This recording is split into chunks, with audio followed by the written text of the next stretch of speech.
کل کے علماء ہیں۔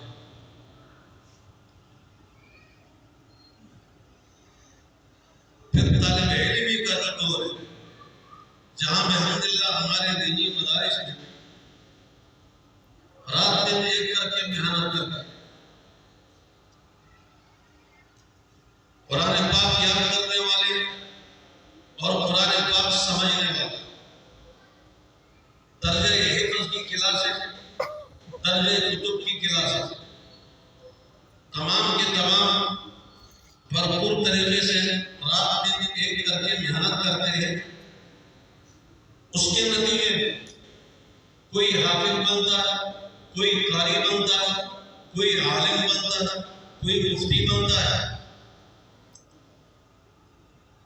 یہ تعلیم کی جو محنت ہے مستقل میدان، اس کے بعد الحمدللہ بیان کرنے کا طریقہ، تقریر کرنے کا طریقہ، اس میں یہ مسابقے ہیں، انجمن ہے، درسگاہوں میں، پھر مدرسے کے اجتماعی، کہیں مختلف مدارس ملا کر، کہیں جماعتوں کے زیر اہتمام، یہ سب محنت ہے تاکہ یہ طلبہ پڑھنے والے کل جب فارغ ہو جائیں گے امت مسلمہ کے سامنے، مسلمانوں کے سامنے اور مختلف مواقع میں اللہ کا پیغام صحیح معنوں میں پہنچا سکے، کہیں انہیں گھبراہٹ نہ ہو، کہیں انہیں کوئی پریشانی نہ ہو، بولنے میں مسئلہ درپیش نہ آئے۔ جس کام کا آدمی پریکٹس کرتا رہتا ہے اس کا تجربہ ہوتا ہے، پھر وہ کام آسان ہو جاتا ہے۔ حدیث میں لا حکیم الا بالتجربہ، تجربے کے بعد آدمی حکیم بنتا ہے۔ اور مثال بھی مشہور ہے، سلیل مجرب ولا تسل الحکیم۔ میرے بھائیوں، سب سے پہلے ہم اپنے رب کا شکر ادا کرتے ہیں جس نے ہمیں یہ ماحول عطا فرمایا۔ ماحول بھی قرآن کریم کا، علم کا ماحول، ماحول نور الہی کا، ماحول انتہائی مبارک، احادیث مبارکہ کا جو ذخیرہ ہے یہ قرآن کریم کی تشریحات ہے۔ ہمارے پیارے پیغمبر صلی اللہ علیہ وسلم کا 23 سال دور نبوت یہ قرآن کریم کی عملی تفسیر ہے۔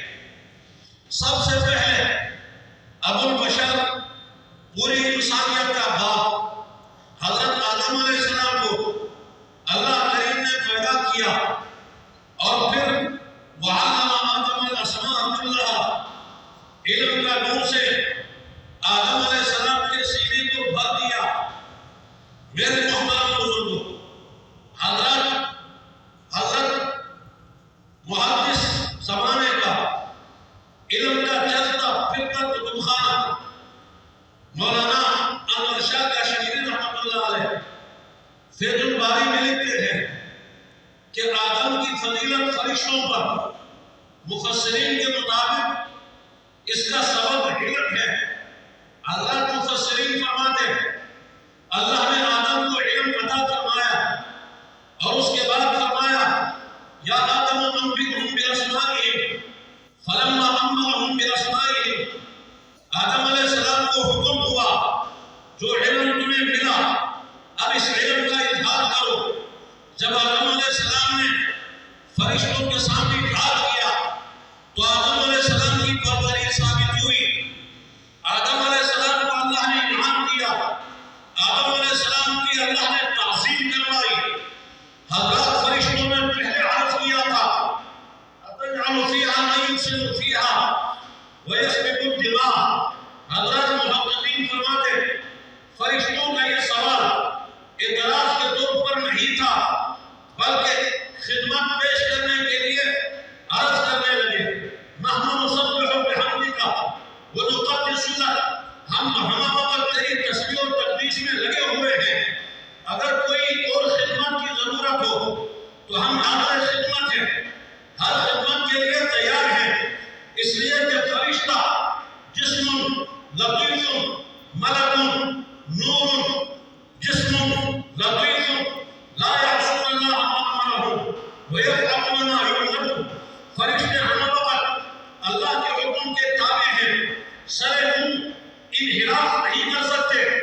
تو فرشتوں نے عرض کیا ہم تو حاضر خدمت ہیں، کوئی ضرورت ہو، خلافت ہے، حکومت ہے یا کوئی اور نظام ہے یا کوئی بھی ضرورت، ہم خدمت کے لیے تیار ہیں۔ اس انسان کو بنا کر اجمالی جھلک، اجمالی نقشہ اللہ نے دکھایا تھا کہ زمین پر انسان فساد کریں گے، اس لیے کہ پہلے بھی مخلوقات گزرنے والے ہند، پھر بن، پھر جن، جنات میں سے بھی سب کا ابو جان وہ ابلیس تھا، ایک عرصے تک عبادت کرتا رہا، اس کے پاس علم بھی تھا، اس کے پاس عبادت بھی تھی، وہ عالم بھی تھا، وہ عابد بھی تھا، وہ عارف بھی تھا۔ تب تو عرض کیا تھا کہ انظرنی الی یوم یبعثون، لیکن عاشق نہیں تھا، عشق سے خالی تھا۔ اللہ اکبر کبیرہ، عشق کو اگر سیکھنا ہو ابراہیم خلیل اللہ کو دیکھو، اللہ اکبر کبیرہ، بے خطر کود پڑا آتش نمرود، آتش نمرود میں عشق کو بے خطر آتش نمرود میں کود پڑا ہے۔ آج تک عقل حیران ہے کہ یہ کیا معاملہ تھا۔ میرے بھائیو، عاشق نہیں تھا، ابلیس مسترد ہوا۔ فرشتوں نے جب دیکھا یہ انسان آگے چل کر زمین میں فساد کرے گا، اللہ نے نقشہ دکھایا تھا، تو فرشتوں نے اعتراض نہیں کیا، اپنی خدمت پیش کرنے کے لیے عرض کرنے لگے، جو بھی خدمت، ہم حاضر خدمت۔ اللہ پاک نے فرمایا تم نہیں جانتے، میں جانتا ہوں، اعلم ما لا تعلمون۔ پھر آدم کو علم دے کر ان کو اللہ نے مقام دیا، علم کا اظہار کیا، آدم علیہ السلام کی برتری ثابت ہوئی، فرشتوں نے سجدہ کیا، آدم علیہ السلام کو الہام ملا، آدم علیہ السلام کی تعظیم ہوئی۔ میرے بھائی، علامہ انور شاہ صاحب لکھتے مفسرین کے نزدیک آدم علیہ السلام کی فضیلت کے لیے بنیاد علم۔ حضرت فرماتے ہیں میری نظر میں علم نہیں بلکہ عبودیت ہے، علم تو سبب ہے عبودیت کے لیے۔ حضرت فضل الباری میں لکھتے زمین پر خلیفہ بننے کے لیے 3 قسم کے مخلوق۔ نمبر 1 ناری، ناری کا انجام آپ نے دیکھا، نوری، انہوں نے تو سوال کیا، انور شاہ صاحب نے سوال کرنا مناسب نہیں تھا، انہوں نے سوال کیا مناسب نہیں تھا، لیکن اصرار نہیں کیا، اللہ نے درگزر کیا۔ اب رہ گیا بشر، یہی انسان تھا جو زمین پر خلیفہ بننے کا قابل تھا، یہی انسان تھا جس کو خدا نے علم دیا تھا، یہی انسان تھا جس نے علم کا اظہار کیا تھا۔ شاہ صاحب لکھتے ہیں فضیلت کے لیے بنیاد وہ علم نہیں عبودیت ہے۔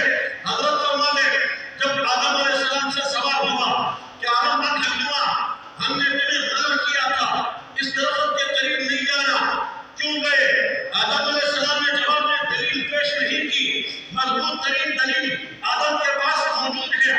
ہمارے پیارے نبی صلی اللہ علیہ وسلم فرماتے ہیں آدم علیہ السلام موسیٰ علیہ السلام میں مناظرہ ہوا، موسیٰ علیہ السلام نے عرض کیا آپ آدم ہیں، آپ صفی اللہ ہیں، اللہ نے اپنے ہاتھ سے آپ کو بنایا ہے، آپ کو اللہ نے جنت میں ٹھہرایا، آپ کو مقام دیا، آپ نے دانا کھا کر انسانوں کو زمین میں کیوں اتارا؟ آدم علیہ السلام نے جواب میں موسیٰ کلیم اللہ سے فرمایا آپ موسیٰ ہیں، آپ کو رب نے خود میں جلوے دکھائے، آپ کو تورات تخلیق کی شکل میں رب نے عطا فرمائی، آپ یہ بتائیں آپ نے جو پایا تورات میں کیا پایا؟ میرے پیدا ہونے سے پہلے کتنا زمانہ پہلے رب کی طرف سے فیصلہ ہو چکا تھا۔ موسیٰ علیہ السلام نے عرض کیا آپ کے پیدا ہونے سے پہلے 40 برس پہلے خدا نے فیصلہ کیا تھا کہ ایسا ہونا ہے، اور سب سے پہلے اس سے بھی قبل فرشتوں سے جب رب نے فرمایا تھا انی جاعل فی الارض، یہ نہیں فرماتا جاعل فی الجنہ، جاعل فی الارض خلیفہ، زمین میں میں اپنا خلیفہ پیدا کرنے والا ہوں۔ آدم علیہ السلام کے پاس جواب ہمارے پیارے نبی علیہ السلام فرماتے ہیں اس مناظرے میں موسیٰ علیہ السلام سے آدم علیہ السلام جیت گئے ہیں، قوی ترین دلیل ہونے کے باوجود رب کے سامنے دلیل پیش نہیں کی۔ جب اللہ نے پوچھا دانا کیوں کھایا؟ عرض کیا ربنا ظلمنا انفسنا وإن لم تغفر لنا وترحمنا لنكونن من الخاسرین۔ انور شاہ صاحب فرماتے عبودیت ہے، عبودیت ہے، فضیلت کی بنیاد عبودیت ہے، رب کے سامنے سر تسلیم خم کرنا یہ عبودیت ہے، اللہ کا ہر حکم پر لبیک کہنا یہ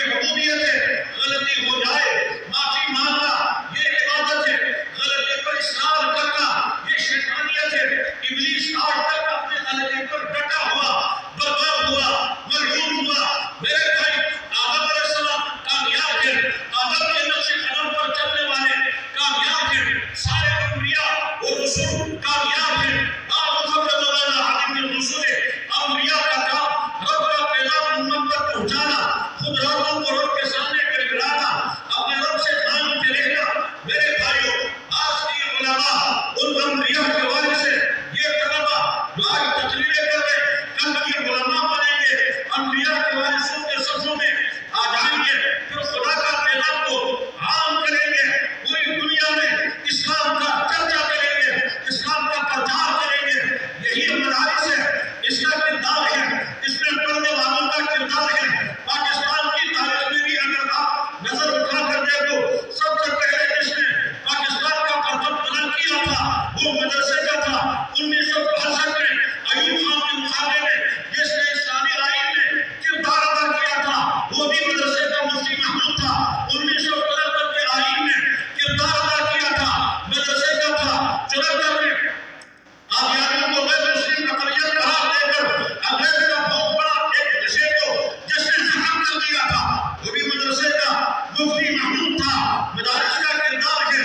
میرے بھائیوں، آگے چل کر ناموس رسالت کا قانون میں جس نے کردار ادا کیا مولانا فضل الرحمان مدرسے کا، اور آج سے 2 دن قبل پارلیمنٹ کے اندر ناموس صحابہ کا بل پاس کرنے والا اگر کوئی ہے وہ جمیعت علماء اسلام کے اکابرین ہے۔ رب کی قسم، یہی جمیعت علماء کے علماء ہیں جو باطل کے سامنے کہا نہ جانتے، باطل کے آنکھوں میں آ کے کہا کر بات کرنا جانتے، باطل کو غریبوں سے پکڑ کر کھینچ کر نکالنا جانتے ہیں۔ الحمدللہ بفضلہ، یہی طلبہ ہے، ان پر ہم فخر کرتے ہیں، ان علماء پر بھی فخر کرتے ہیں، ان طلبہ پر بھی فخر کرتے ہیں۔ آگے چل کر یہی طلبہ ہوں گے انشاءاللہ اسلام کا پرچار کریں گے، کفر کی ہر سازش کو ناکام بنا دیں گے، مدارس کا نظام بھی برپا کر جائے گا، اور آخر جا کر اس خدا کی زمین پر خدا کا نظام بھی ضرور نافذ ہو سکتا ہے۔ میری بات لمبی ہوئی، مختصر کر رہا۔ مقابلہ ہے تقریبی، فی ذالک فلیتنافس المتنافسون، امور خیر میں ایک دوسروں کا مقابلہ ہے، مقابلے میں حصہ لینے والے بھی مبارک۔ اس کے کئی فائدے ہیں۔ ایک تو باہمی مقابلہ ہے، اس میں شوق پیدا ہوتا ہے۔ نمبر 2، اور طلبہ میں بھی شوق پیدا ہوتا ہے۔ اس بار 1 نمبر لے گا، اگلے بار 2 نمبر لے گا، اگلے بار 3 نمبر پر آنے کی کوشش کرے گا۔ جس طرح محنت کرتے رہیں گے، جس طرح محنت کریں گے، اسی طرح ترقی میں جائیں گے، آگے بڑھتے رہیں گے۔ یہ ہمارے اثاثہ ہے، ہمارے مدارس کا طلبہ یہ تعلیم سے تعلق کے مالک ہے، یہ مدارس کا طلبہ ہدایت کے چراغ روشن ہے، یہ مدارس کے طلبہ الحمدللہ رات دن جن کے دلوں میں خدا کا نور ہے، جن کے آنکھوں میں خدا کا نور ہے، جن کے کان خدا کا نور سنے، جن کے دماغ میں قرآن کریم کا نور ہے، جن کی زبان پر الفاظ جاری ہے، اللہ کا کلام کے الفاظ ہے، سننا قرآن، پڑھنا قرآن، سیکھنا قرآن، سکھانا قرآن، یہ نور ہی نور ہے۔ یہی دنیا میں بھی نور ہے، سینوں میں بھی نور ہے، قبر میں بھی نور ہے، حشر میں بھی نور ہے، جنت تک لے جانے کا ثابت دنیا میں اگر کوئی نصاب ہے تو یہی قرآن کریم کا نصاب ہے۔ دنیا میں بھی عزت دیتا ہے، آخرت میں بھی عزت دیتا ہے۔ میں آپ سب کو مبارکباد پیش کرتا ہوں، مدرسے کے ذمہ داروں کو، انتظامیہ کو، ان بزرگوں کو، بڑے حضرت کو، سب کو مبارکباد پیش کرتا ہوں۔ اللہ کریم مزید اس مدرسے کو کامیابی اور ترقی نصیب فرمائے، اور یہ ہمارے تمام طلبہ اللہ تعالیٰ سب کو 100% کامیابی سے مالا مال فرمائے۔ بس اتنا عرض کروں گا، پڑھائی کے دوران پڑھائی پر محنت ہو، سبق میں محنت پر توجہ ہو، راتوں کو محنت ہو۔ حضرت رسول عالم مولانا محمد زکریا نور اللہ مرقدہ لکھتے کہ علم ہو یا طریقت ہو، رات کے اندھیروں میں محنت کے بغیر، رات کی محنت کے بغیر آدمی ترقی نہیں کر سکتا۔ میں اپنے استاد قاری محمد یاسین رحمت اللہ علیہ کے جملہ سنتا تھا، آگے جا کر بخاری کی شرح نصر الباری میں وہ جملہ ملا۔ حضرت 1988 میں فرماتے تھے کہ رات کی محنت پتھر پر لکیر ہے۔ اس لیے میرے طالب علم بھائیوں، مبارک ہے وہ طلبہ جو راتوں کو محنت کرتے ہیں، مبارک ہے وہ ساتھی جو پڑھائی پر پوری توجہ دیتے ہیں۔ آج آپ لوگ بھرپور محنت کریں، کل میدان آپ کا ہے، ہم لوگ نہیں ہوں گے، یہ بڑے دن ہوں گے، آپ لوگ بڑے بڑے اکابرین بن جاؤ گے، بڑے بڑے مشائخ بن جاؤ گے۔ مستقبل آپ کا ہے، انشاءاللہ مستقبل آپ کا ہے، ملک بھی آپ کا ہے، اقتدار بھی آپ کو ملے اور آگے چل کر ملک پر سربراہی بھی آپ کرو گے۔ پوری دنیا کے سامنے اسلام کا پیغام بھی آپ پہنچانے کے ذمہ دار ہو۔ اپنے آپ کو ذمہ دار سمجھ کر آپ سبق میں محنت کریں، بیان میں بھی محنت کریں، نمازوں میں خشوع و خضوع پیدا کریں، اللہ سے مانگنے میں سستی نہ کریں۔ فَإِذَا فَرَغْتَ فَانصَبْ وَإِلَىٰ رَبِّكَ فَارْغَب۔ ایک محنت ہے اپنی ذات پر، ایک محنت ہے خلق خدا پر، ایک محنت ہے دن میں إِنَّ لَكَ فِي النَّهَارِ سَبْحًا طَوِيلًا، ایک محنت ہے رات کی وَاذْكُرِ اسْمَ رَبِّكَ وَتَبَتَّلْ إِلَيْهِ تَبْتِيلًا۔ آپ اور ہو کہ راضی ہو، روزی ہو یا غزالی، کچھ ہاتھ نہیں آتا، بے راہ سحرگاہی۔ ہمارے جتنے بڑے جنگے ہیں راتوں کے اندھیروں میں وہ روتے رہے، تڑپتے رہے، اللہ نے مجھ سے